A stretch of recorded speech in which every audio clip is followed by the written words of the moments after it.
Jadi kalau misalnya biayanya cukup mahal, di atas puluhan juta, sampai dengan 85 juga ada ya biaya sekali perawatan tuh.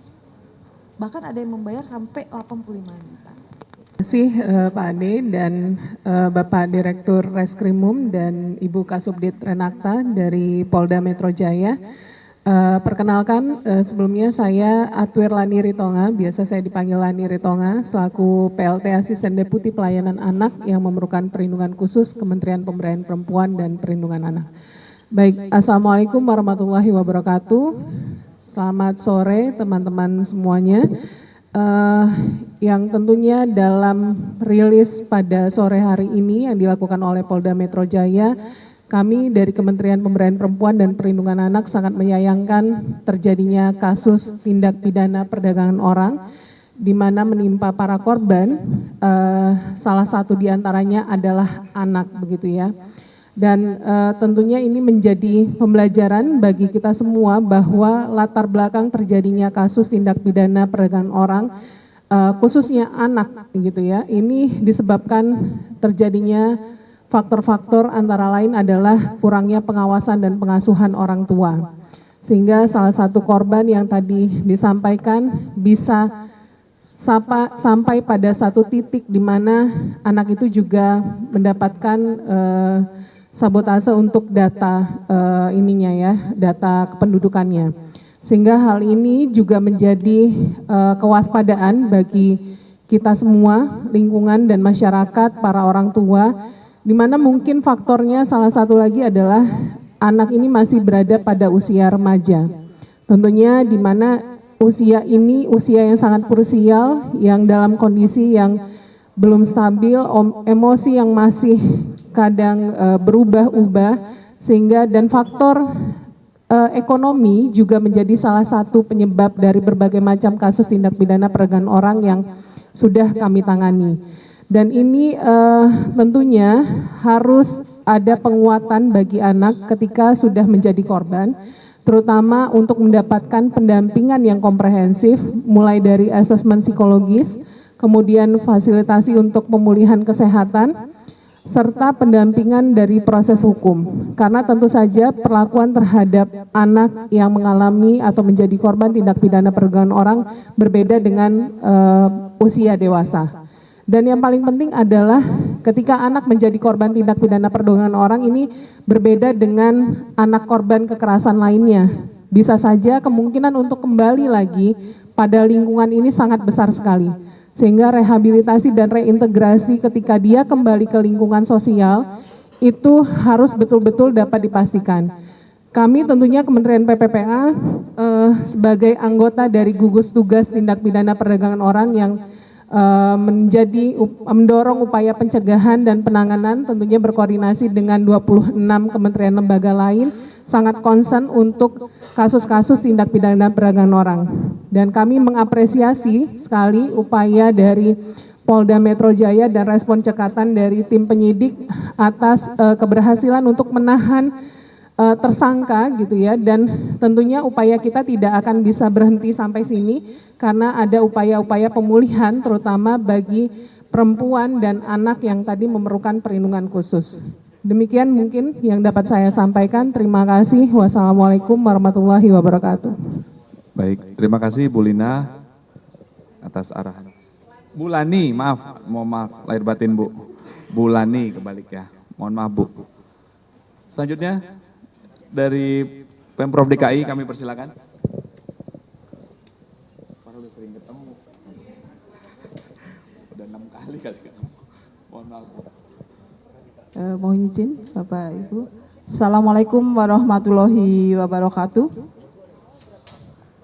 Yang saya hormati Bapak Direktur Reskrimum Polda Metro Jaya, kemudian Bapak Kabid Humas Polda Metro Jaya,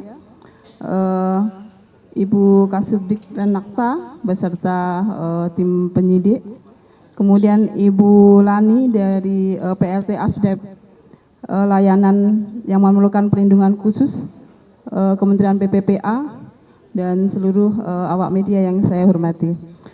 Perkenalkan, saya Ibu Yuni Surbakti selaku Kasubag TU UPT Pusat Perlindungan Perempuan dan Anak Provinsi DKI Jakarta. Mohon izin pada kesempatan ini kami mewakili Bapak Kepala Dinas PPAPP Provinsi DKI Jakarta, di mana UPT kami ini berada di bawah koordinasi Dinas PPAPP Provinsi DKI Jakarta. Bapak Kepala Dinas menyampaikan apresiasi kepada Polda Metro Jaya beserta jajarannya yang telah bergerak cepat mengungkap kasus dugaan TPPO dengan modus mail order bride. Nah, sejak awal kami telah dilibatkan, ini berdasarkan surat rujukan kepada kami, ini terdapat satu korban berusia anak, kemudian satu orang korban perempuan yang TKP-nya berada di wilayah Jakarta. Dinas PPAPP melalui UPT PPPA Provinsi DKI Jakarta telah memberikan layanan terhadap kasus ini. Yang pertama, ini kami telah melakukan asesmen kasus dan identifikasi kebutuhan korban. Kemudian yang kedua, kami juga melakukan analisis risiko dan menempatkan korban di rumah perlindungan guna mengkondisikan agar korban steril dari pengaruh pihak lain sehingga korban dapat secara objektif memberikan keterangan serta berkomitmen dalam proses hukum.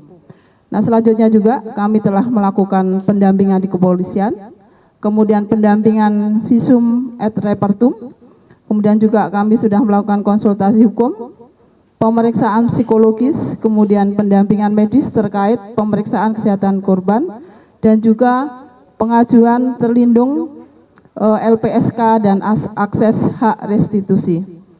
Nah, untuk selanjutnya, ini kami akan terus melakukan pendampingan, penanganan, perlindungan, serta berkoordinasi dengan pihak-pihak lain dalam rangka pemenuhan hak kepada korban. Adapun rencana tindak lanjut yang akan dilakukan oleh Dinas PPAPP melalui UPT Pusat Perlindungan Perempuan dan Anak DKI Jakarta meliputi pendampingan proses hukum lanjutan terhadap korban sesuai dengan prosedur hukum, kemudian pemeriksaan psikologis lanjutan, kemudian juga koordinasi dan fasilitasi pemenuhan hak pendidikan, kesehatan, psikososial, dan atau mengakseskan program penguatan resiliensi bagi korban sebagai support dalam persoalan yang dialami oleh korban. Kami juga mendorong dan mendukung langkah proses penegakan hukum dan siap berkolaborasi untuk kepentingan terbaik bagi korban dan mencegah keberulangan kasus. Kami mengedepankan perlindungan terhadap korban. Kami menghimbau kepada media, masyarakat dan lingkungan di sekitar korban untuk bersama-sama melindungi korban dan keluarganya, menghargai privasi mereka, serta memberi dukungan terhadap mereka agar terus memproses permasalahan ini sesuai aturan hukum yang berlaku. Barangkali itu saja yang dapat kami sampaikan. Saya akhiri, wabillahi taufik wal hidayah. Wassalamualaikum warahmatullahi wabarakatuh. Waalaikumsalam. Baik, terima kasih Ibu. Baik rekan-rekan, selanjutnya kami persilakan kepada rekan-rekan jurnalis yang ingin melakukan pendalaman terkait apa yang sudah dijelaskan oleh beliau bertiga ya. Silakan, mohon bantuan sound system, kemudian pertanyaan dari Mas dan Mbak ditujukan kemana ya? Terkait dengan Ria Beauty ya. Untuk penanganan kecantikan ini, kita mungkin akan ke TKP ke Malang untuk RTL selanjutnya dan mungkin akan berkoordinasi dengan Polda setempat. Yang satu lagi apa? Udah ada konsumen yang dirugikan. Oh ya, kalau konsumen perawatan ini kan cocok-cocokan ya. Ada yang cocok, ada yang enggak. Jadi sebagian orang mempunyai dampak efek dari dermarolol tersebut sampai dengan perlukaan. Korbannya banyak dan kami selalu membuka peluang bagi korban untuk melaporkan hal tersebut di unit 1 Renakta Polda Metro. Ya. Terus yang untuk TPPO yang mulia udah selesai? Yang pihak hotel tahu nggak? Pihak Ada- hotel, ada- oke. Untuk pihak hotel tidak tahu sama sekali karena posisinya dia menyewa kamar suite dan memasukkan orang menunggu di ruang tamu. Jadi untuk tindakannya dilakukan di kamar dan itu kan tidak lama. Untuk satu orang kan tidak terlalu lama penanganannya. Jadi untuk pihak hotel itu nggak terlalu curiga sama perbuatan tersebut. Tapi nanti akan didalami apakah Ria ini sering memesan selama 5 tahun terakhir nih dia memesan di hotel tersebut. Nanti kita akan dalami kembali. Untuk yang TPPO memang sudah banyak yang dikirimkan ke Cina. Untuk datanya kita belum bisa sampaikan karena belum ada yang fix. Dia hanya menyatakan sudah beberapa orang tapi tidak mau memberitahukan data yang fix ke kita. Mungkin kami akan pengembangan kembali terkait TPPO tersebut, mail order bed itu, dan akan kami sampaikan kembali ke pihak media.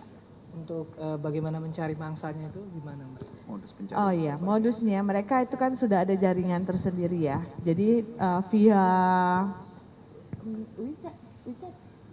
WeChat, Media sosial. ya media sosial.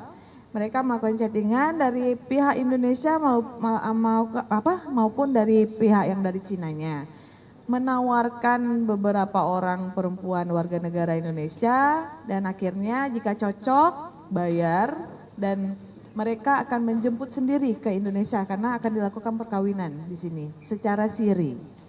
Baru dibawa lagi ke Cina pengantinnya. Jadi kelihatannya seperti resmi ya, maksudnya datang mengunjungi orang tua, minta izin dan melakukan kawin siri. Tapi di balik itu semua pihak ketiganya itu mendapatkan keuntungan. Dan bukan cuma sedikit ya, lumayan loh. Hampir 100-an gitu untuk tiap orangnya. Cukup? Oke, Mbak. Baik, silakan. Kan secara resmi ya kepada kita. Maksudnya kita membuka peluang untuk mereka melapor ke kita. Jadi akan kita data, mungkin posko unit 1 akan kita buka untuk korban-korbannya dengan membawa administrasi yang lengkap seperti bukti pembayaran, KTP, terus foto-foto dan lain-lain. Karena dia kan mengaku selaku korban ya. Jumlahnya kalau saya ikutin dari media sosial ahli-ahli kecantikan yang resmi itu banyak sekali ya yang komentar, cuman kita belum pastikan mereka itu korban atau memang pansos saja gitu. Terus yang biaya perawatan, perawatannya banyak ya, ada yang dilakukan di muka, ada yang dilakukan di tangan, bahkan di kemaluan dan anus pun juga ada. Untuk harganya sangat lumayan mahal ya. Yang di muka saja itu kita membayar itu 15 juta per sekali treatment, minimal.